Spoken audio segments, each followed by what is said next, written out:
Assalamu alaikum, I'm Aisha and you're watching SAMAA News. Here are today's headlines.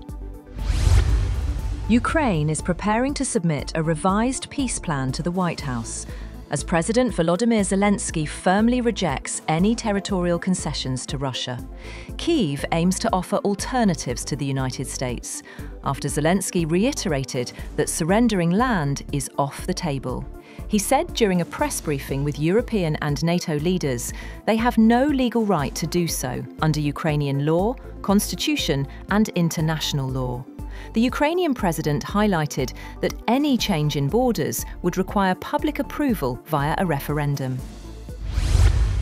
The Vatican says Pope Leo has urged the continuation of dialogue aimed at securing a just and lasting peace in Ukraine. His remarks came during a meeting with Ukrainian President Volodymyr Zelensky. The Pope expressed hope that ongoing diplomatic efforts will help deliver meaningful progress toward ending the conflict.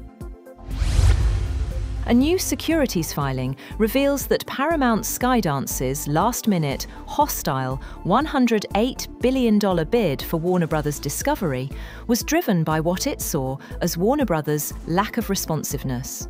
The filing details months of outreach by Paramount CEO David Ellison to Warner Bros. CEO David Zaslav. Paramount says its initial bid in September was rejected, along with two subsequent offers that included improved terms. The US Supreme Court is set to hear arguments in a major Republican-led challenge to federal limits on coordinated campaign spending. The case involves Vice President J.D. Vance, whose 2022 Senate run is at the center of the dispute.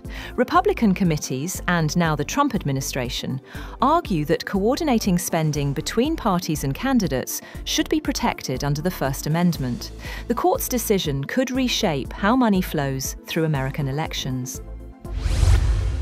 The International Monetary Fund has acknowledged Pakistan's recent economic stabilization efforts, while urging the country to accelerate key reforms.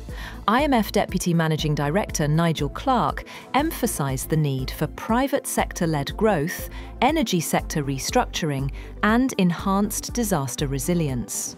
Clark noted that Pakistan's reforms have helped stabilise the economy, with tight monetary policy playing a critical role in controlling inflation. Fiscal and external deficits are showing a downward trend, while GDP growth is expected to rise from 3% to 3.2% this year. The US Justice Department said that two Chinese men are in custody for allegedly smuggling NVIDIA H100 and H200 chips to China, as President Donald Trump gave the green light for NVIDIA to export its H200 chips to Beijing. Prosecutors allege that Fan Yue Gong, a Chinese citizen living in New York, and Ben Lin Yuan, a Canadian citizen from China, independently conspired with employees of a Hong Kong-based logistics company and a China-based AI technology company to circumvent US export controls. In court documents, prosecutors said that Gong and his co-conspirators obtained the NVIDIA chips through straw purchasers and intermediaries, and falsely claimed that the goods were for US customers or customers in third countries like Taiwan and Thailand. Japanese authorities have lifted tsunami warnings hours after a powerful 7.5 magnitude earthquake shook northeastern regions, injuring at least 30 people and forcing about 90,000 residents to evacuate their homes.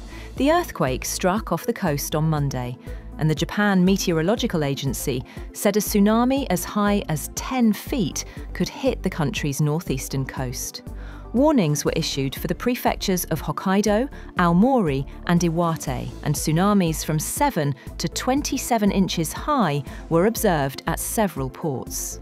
By the early hours of Tuesday, the agency downgraded the warnings to advisories and later lifted all advisories.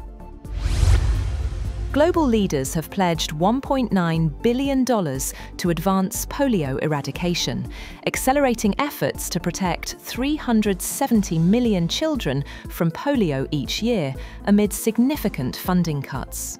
The budget of the Global Polio Eradication Initiative, a partnership that includes the World Health Organization and the Gates Foundation, is expected to take a 30% cut in 2026 and has a funding gap of $1.7 billion up to 2029. The initiative's partners, in response, plan to focus more on surveillance and vaccination in areas with a high risk of polio transmission. That's all for now. For more updates, visit www.samaa.tv. Thank you for watching SAMAA News.